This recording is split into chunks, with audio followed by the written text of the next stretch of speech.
আসসালামু আলাইকুম রহমতুল্লাহি বরকাতুহ। সম্মানিত বিনিয়োগকারী ভাইয়েরা, আমি আজকে একটা বিশেষ আলোচনা করব।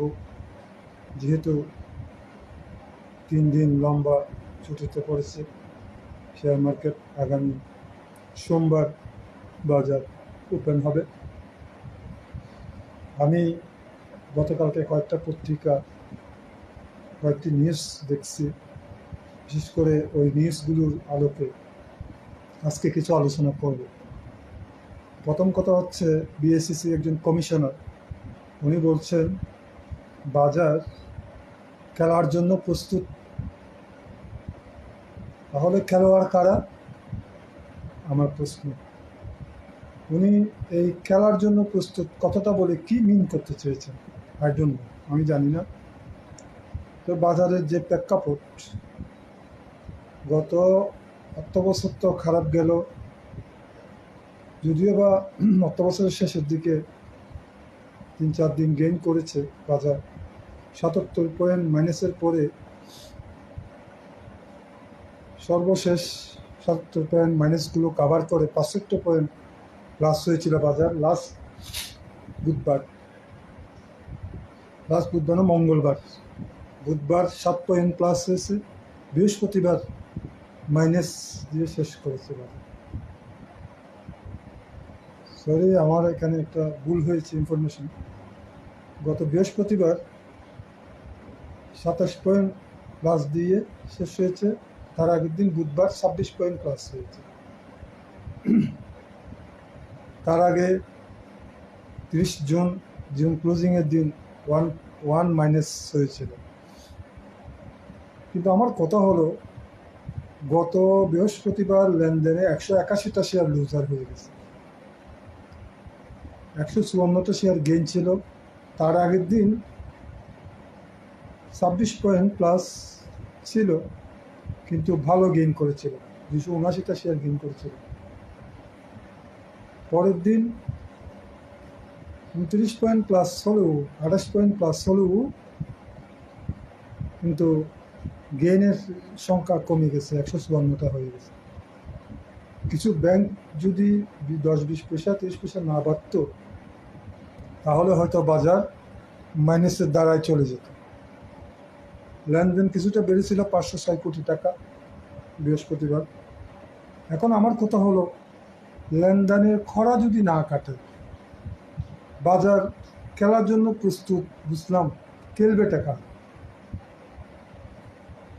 আপনারা যে অ্যাকাউন্টগুলো ব্লক করে দিয়েছেন, তাও বড় বড় বিগ অ্যামাউন্টের যারা লেনদেন করে তাদের অ্যাকাউন্টগুলো ব্লক করেছেন। আপনারা প্রচুর কোম্পানিকে জেড ক্যাটাগরিতে পাঠিয়ে দিলেন। আপনারা 20-22টা ব্যাংককে ডিভিডেন্ড দিতে দেননি এই কিছুদিন আগে, চলতি বছরের। আচ্ছা, বুঝলাম, সব কিছু হিসেব কিতাব আমরা বুঝলাম। কথা হলো, এখন এইভাবে কি বাজারটাকে সামনের দিকে অগ্রসর করানো সম্ভব? সেদিন কালবেলাতে একটা রিপোর্ট পড়লাম যে 12টা ব্যাংকে সরকার 52,500 কোটি টাকা চাপিয়ে ব্যাংকগুলোকে শৃঙ্খলার মধ্যে ফেরত আনার জন্য, তাদের গ্রাহকরা যেন কোনো ধরনের সমস্যায় না পড়ে, সে ব্যবস্থাগুলো করেছে কে? আহসান এস মনসুর। তাহলে উনি ব্যাংকগুলোকে ঘুরে দাঁড়ানোর জন্য আপ্রাণ চেষ্টা করে গেছেন।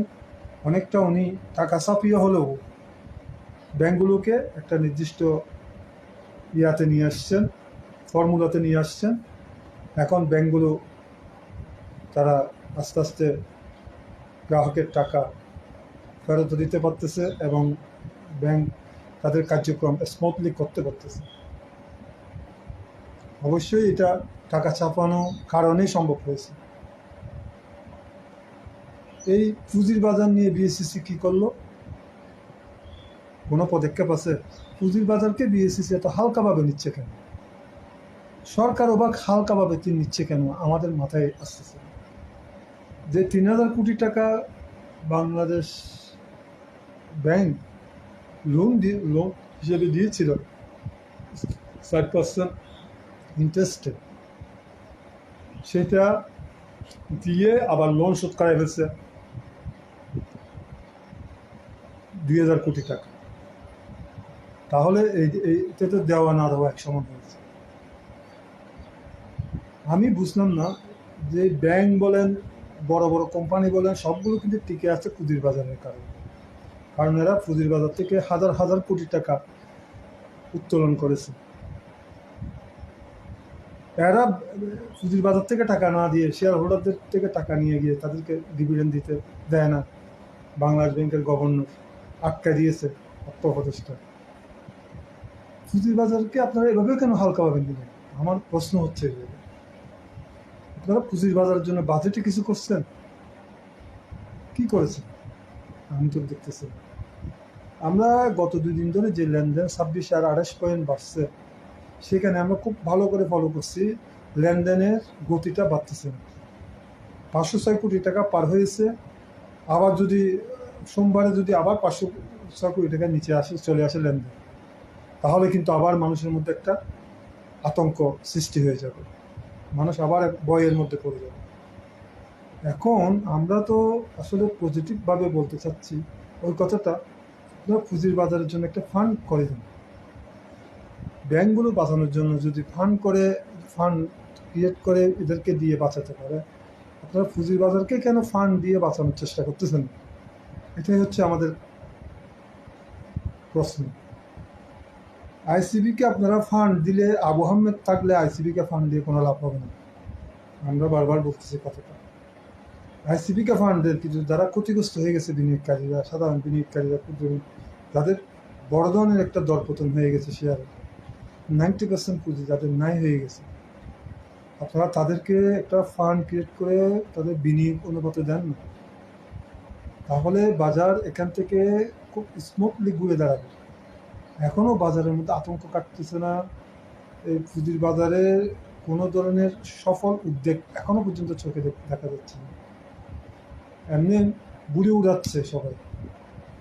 এখন ট্রান্সপোর্ট রিপোর্ট দিল, এই যে মার্জিন ঋণের ফাঁদের কথা, আইপিওর কথা, এগুলো দিয়ে হয়? এগুলো দিয়ে কি সমাধান হবে?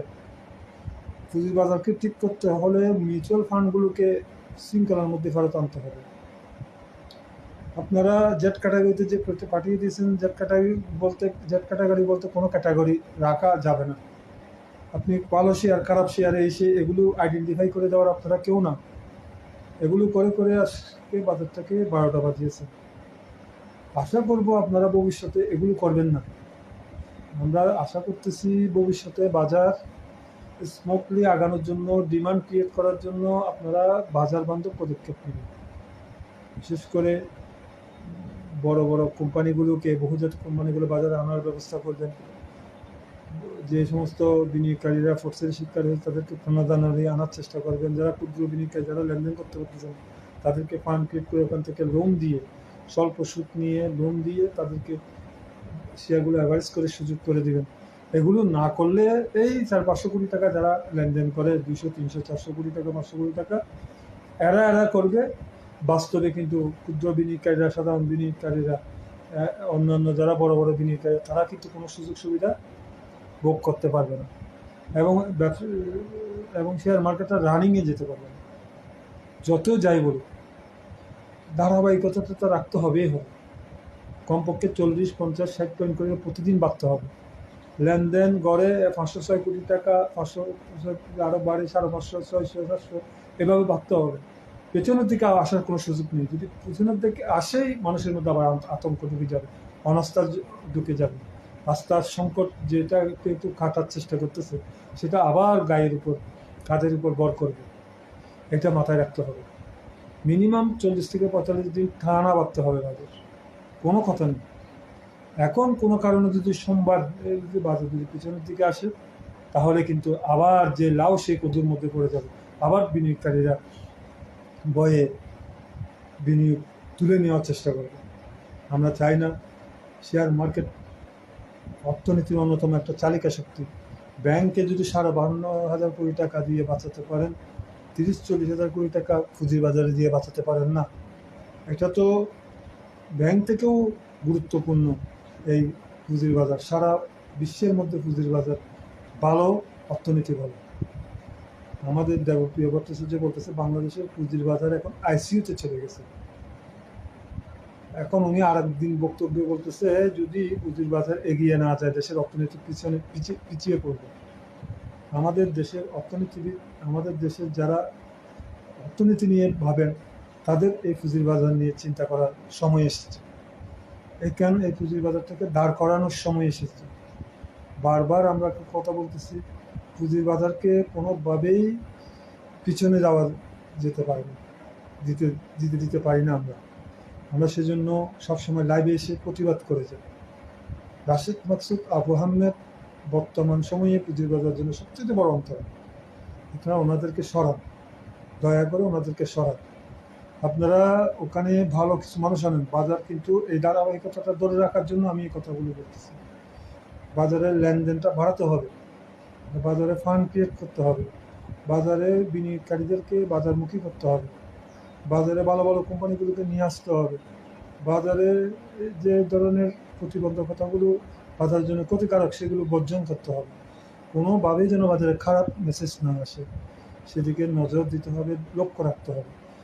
আমরা চাই বাজার যেভাবে চলতেছে এখান থেকে লেনদেনের পরিমাণ বাড়ুক, গেইনের সংখ্যা বাড়ুক এবং বাজারে সূচকের পরিমাণও বাড়ুক, ধারাবাহিকভাবে সূচকও বাড়তে থাকুক। কোনোভাবে বাজার যেন কোনো ধরনের খারাপ মেসেজের কবলে না পড়ে, এটাই আমাদের প্রত্যাশা থাকে। পরিশেষে আবারও মাননীয় প্রধান উপদেষ্টার প্রতি আমি দৃষ্টি আকর্ষণ করব, আপনি 52,000 কোটি টাকা এস মনসুর ব্যাংকগুলোকে ঠিক করার জন্য লোন দিয়েছে স্বল্প সুদে, কিন্তু পুঁজির বাজারে 3,000 কোটি টাকা আইসিবিকে দিয়ে ওখান থেকে 2,000 কোটি টাকা নিয়ে গেছে আবার। তাহলে পুঁজির বাজার ঠিক হওয়ার তো কোনো লক্ষণ এখানে দেখা যাচ্ছে না। আইসিবিকেও দেন, কিন্তু বিনিয়োগকারীদেরকে ফান্ড দিতে হবে। এটাই হচ্ছে আমার সর্বশেষ অনুরোধ। আমরা আশা করব আমাদের কথাগুলো বিবেচনায় নিয়ে আপনারা ব্যবস্থা নেবেন। আসসালামু আলাইকুম রহমতুল্লাহি ওয়া বারাকাতুহু।